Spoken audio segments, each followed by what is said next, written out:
Hi. Alright, hello guys, welcome back to my channel. If you are brand new here, my name is Nikki and this is my book nook. Today we are talking about all the books that I read in March. This month, this entire year has just felt weird. It's like every month feels like it stretches for so long and then it just like ends in half a second. Like, I don't know. I've also just been so busy all over the place, but I read some really good books this month. I got into some series that I really love. So just as always, gonna go through all the books, give you a little short spoiler-free synopsis of each. And as always, if you want to hear more about these individual books, they all have their own dedicated video on my channel, or they're about to in the next week. But yes, let's just get into it. So the first book that I read in the month of March was one of my most highly anticipated releases of the entire year. I actually had a couple in this stack that were very highly anticipated, but Hook, Line, and Sinker by Tessa Bailey. This was the second book in the Bellinger sisters saga. Would it be a saga? I guess it's a duology because it's just like two books. But if you guys have heard of It Happened One Summer by Tessa Bailey, or you read it, this is the sort of second installment of that world. It Happened One Summer was a Schitt's Creek inspired rom-com that I adored. So many people last year adored. It was like one of the books of the summer. Basically, in the story, there's this girl Piper and this girl Hannah. They are sisters and they are basically the stepdaughters of this super powerful guy in Hollywood. He's a film producer, and Piper is super out there and she's basically like a socialite, like a Kardashian. Like, she's super famous for being famous, where Hannah is polar opposite. She really keeps to herself. She stays off social media. She's really passionate about music and wants to be involved in the film industry when it comes to music, but she wants to get there on her own. She doesn't want to use her family name to get further and climb the ladder. But basically at the start of It Happened One Summer, Piper gets into some trouble. She has a really public scandal that really upsets her father, or their stepfather, and as punishment, he basically tells Piper he's going to send her to this small fishing town in Westport, Washington, that her actual father grew up in as a fisherman. She's gonna go there, she's gonna spend some time there, learn some responsibility, be on her own. He's cutting her off. Like, she's got to basically grow up. And Hannah, being the great sister that she is, it's like Piper will never survive going there by herself. So Hannah goes along with her. And It Happened One Summer is basically Piper's story and her sort of love story. But during that book, Hannah ends up coming across this man in Westport named Fox. And they kind of develop this bit of a friendship. They butt heads at first, but they end up just becoming friends. And then at the end of It Happened One Summer, Hannah is now back in Los Angeles working again on movies as like a production assistant, and her and Fox have kind of kept up this like texting relationship. They kind of keep in touch like every few weeks, every month or so, like they'll text back and forth. But basically at the start of the story, Hannah is on a new movie with this director that she's kind of had a crush on for a while, and the movie's going great, but the director's just like, this setting of Los Angeles does not fit this film, doesn't fit this story. I want something more moody. Like, he just has a vision, and Hannah's like, I know the perfect place, Westport. So now Hannah is basically going back to Westport with her filming crew to film this movie there, and she needs a place to stay. And it just so happens that her sister Piper, her guest room is currently occupied. She cannot stay there, but Piper's like, hey, Fox has a spare room. So Hannah ends up staying with Fox for these few weeks while the movie is being filmed.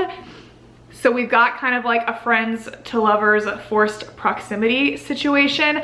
I loved this book so much. I think I don't know. I almost loved it equally to It Happened One Summer. I think It Happened One Summer was just like God tier, can't quite top it. Like, the storyline, the character development of that one was just like incredible. But this one I literally loved so much, and by the end, where it just wrapped up, my heart just felt like it was gonna explode. I shed a little singular tear of just like cuteness. It was so good. It was so spicy as always. Tessa Bailey knows how to do her like very discreet covers with some crazy steam on the inside.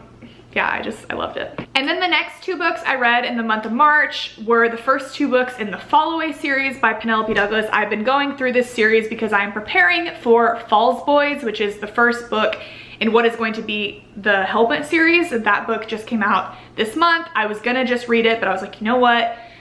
It's technically a spin-off of the Fallaway series. I want to have all the prior context and knowledge and be able to pick up on the Easter eggs. So I decided to start on this series, and I read the first two books. The first one is Bully.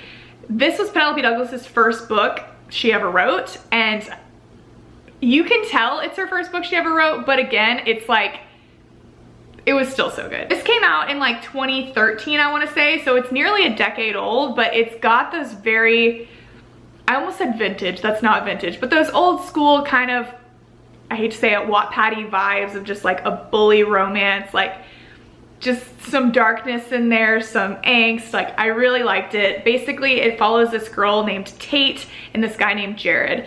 They grew up living next door to one another and they were the best of friends growing up, but basically one summer Jared ends up leaving to go spend the summer with his dad, and whenever he comes back, he's just not the same. He has this like hatred for Tate. He distances himself from her, but then he just starts like picking on her, and he ends up just turning into like a total bully. Like, he publicly humiliates her at school, just like spreads rumors about her, just gets under her skin, and they're at a point where they like cannot stand each other. Like, she doesn't even want to go to public events that other people from school are gonna be at, because she's just like, if Jared's gonna be there, because he's like the most popular guy in school, she's like, if Jared's gonna be there, like, I don't even want to bother. Like, she just can't stand him.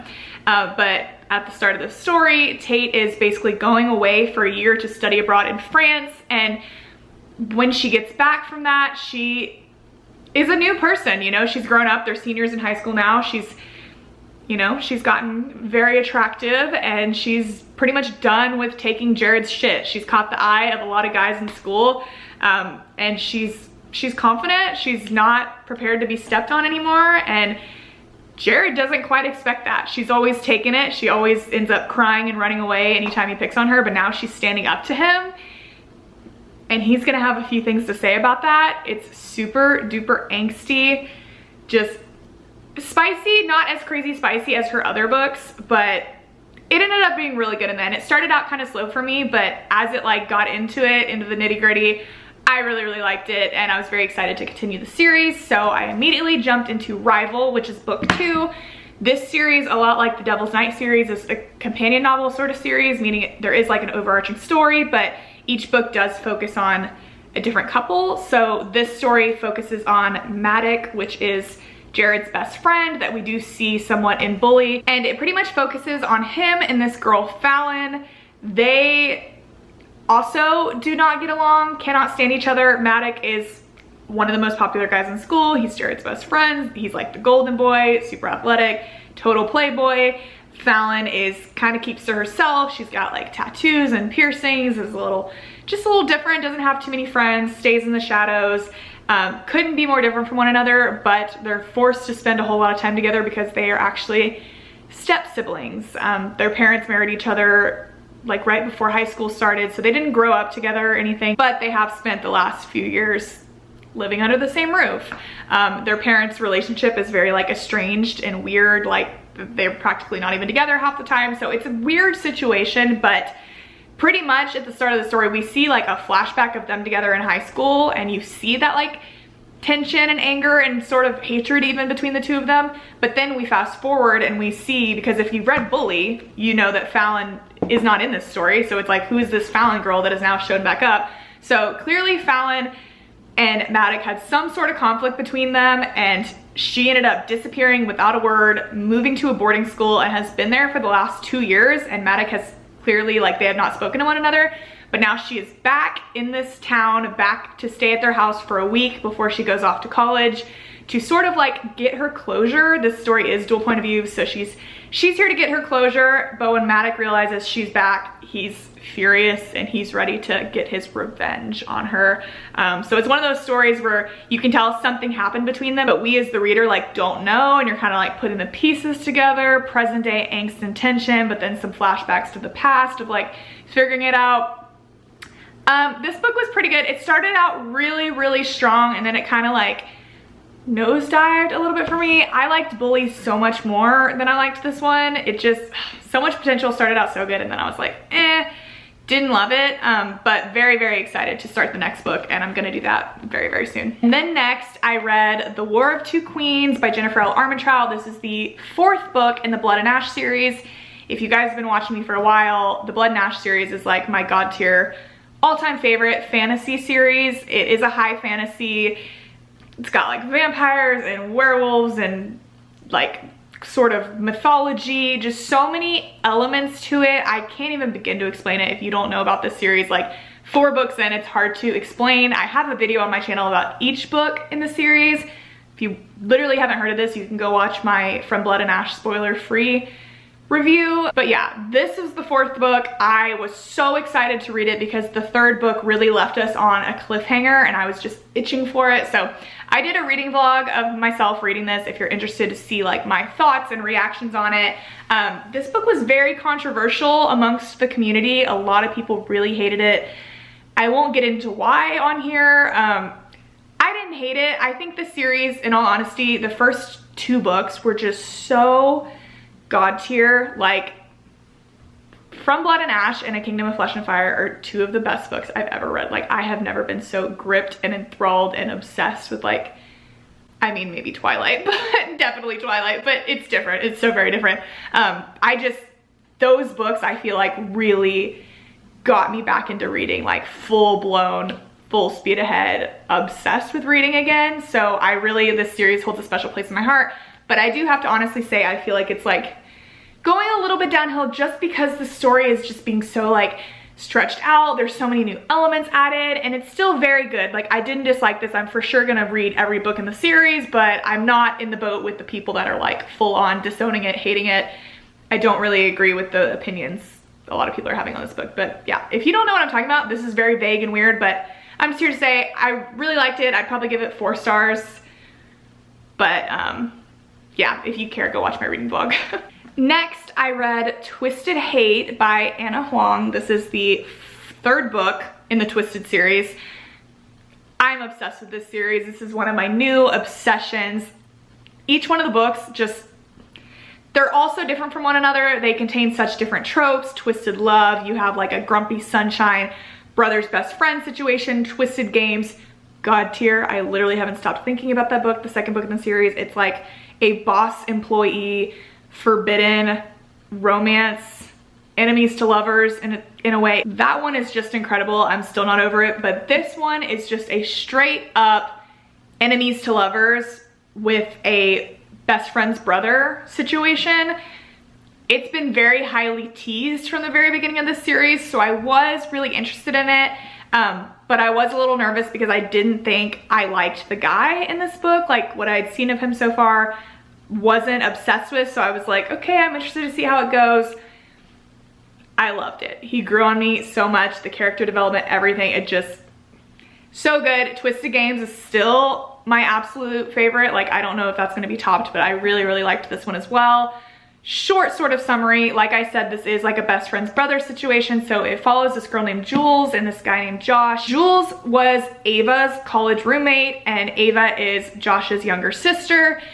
Josh never really took a liking to Jules because he's just really protective of his sister, and Jules is kind of a wild child. She's a very like voluptuous redhead, just gets into some wild stuff, is a bit of a like playgirl. I mean, Josh is a total playboy, but like Jules has a good time and she has some one night stands. She's a really smart girl. She's very invested in her education and her career. I mean, she is finishing up law school right now. She's already been offered a position to work at this top law firm. She's literally just waiting to take the bar to officially be a lawyer.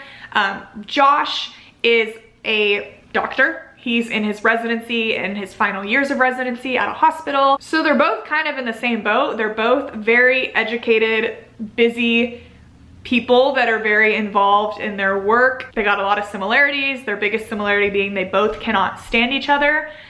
They've butted heads for years and years, but they often find themselves in the same room, obviously because of their connection with Ava.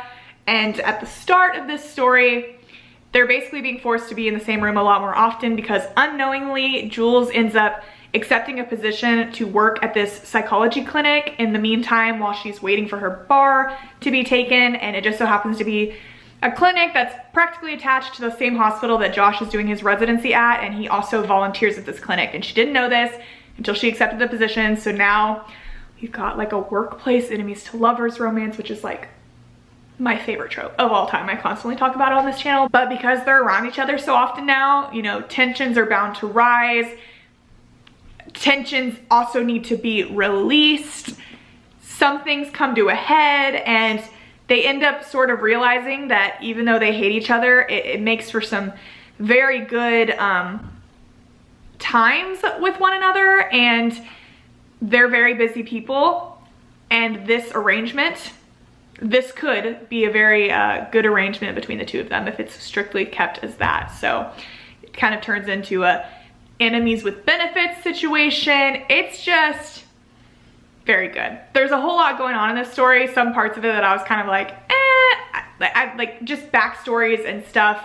I won't get into it. I made like a 19-minute video talking about this that I posted just the other day. So if you really want my in-depth thoughts, you can go watch that. But yeah, so excited for the 4th book in the series. It comes out later this year and I'm literally itching for it already. I know it's gonna be so good. And the last book I want to talk about that I read this month that I'm actually still reading, I'm not quite finished with it yet, is Archer's Voice by Mia Sheridan. I don't know what has taken me so long to read this book. It has been on my TBR for, I can't even tell you how long. It's been sitting on my shelf for practically that entire time as well. And I'm so glad that I finally read it. It's a very different vibe from every other book that I read this month.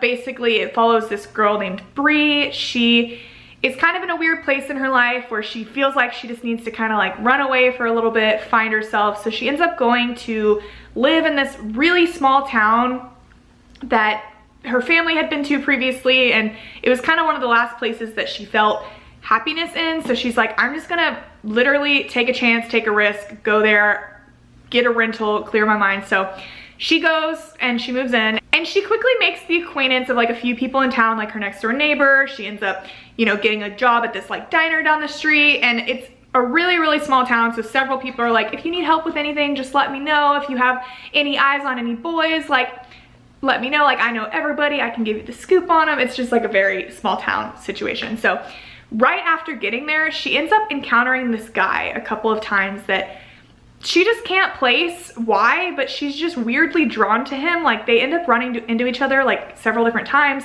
and he's got very like tattered clothes on. He's got like a beard, his hair is really messy, but there's just something about like his eyes, like she's just drawn to him, but he does not speak. Like, he's never spoken to her. Anytime they run into each other, like she's babbling like an idiot trying to get him to talk, but he just like won't talk to her. And she's like, what is it about this guy? I don't know, like, who is he? So she ends up asking like one of the people that she's befriended, and they're like, oh, that's Archer Hale, stay away from him, he's super weird, like he doesn't talk to anybody. Like, there's lots of like rumors. It's very much a small town rumor mill. Some people are like, oh, he's very violent, oh, he's like, there's just lots of crazy stories and rumors that have gone around about him, but basically everyone is telling her to stay away from him. But against her better judgment and against everyone telling her to stay away, Bree ends up kind of like forcing herself into Archer's life. She wants to know more about him, and even though he doesn't speak, she kind of finds ways to communicate with him. And there's just, it's very much revealed that there's a whole lot to Archer. There's a whole lot that he's kept in, a whole lot that nobody knows about him. He has a very intense, crazy past of things that have happened to him, and so does Bree, and they start to kind of bond over those things. I haven't quite finished it yet, so I don't know how it's gonna end, but so far I'm just, it's been such an easy read. It pulled me in so fast, and I was just flying through it, and some of the stuff between her and Archer has just been so like sweet and cute and wholesome, and I can tell, I feel like I'm gonna be in pain. I feel the pain incoming, so I guess watch out for my final review of this in the next few days once I actually finish it. But so far I get the hype. It's very, very cute, and it's very, I don't know, I love it. But yeah, guys, those are all the books that I read in the month of March. If you read any of these, I would love to hear your thoughts on them. I don't even know what I have planned for April. I feel so all over the place. I want to finish the Fall Away series because I want to read Falls Boys, but I'm kind of like on a fantasy kick again. I kind of want to get back into ACOTAR. I have so many books on my shelf that I have not read. I'm literally on a book buying ban. I'm like, you cannot buy anything else. If it's on Kindle Unlimited, fine. But I'm not letting myself buy any other books. So there's so many things I've wanted to read. And I don't know, I'm just gonna go with my mood. We're gonna see how it goes, but yeah, that is it for me today. Thank you guys so much for watching, and I will talk to you very soon. Bye.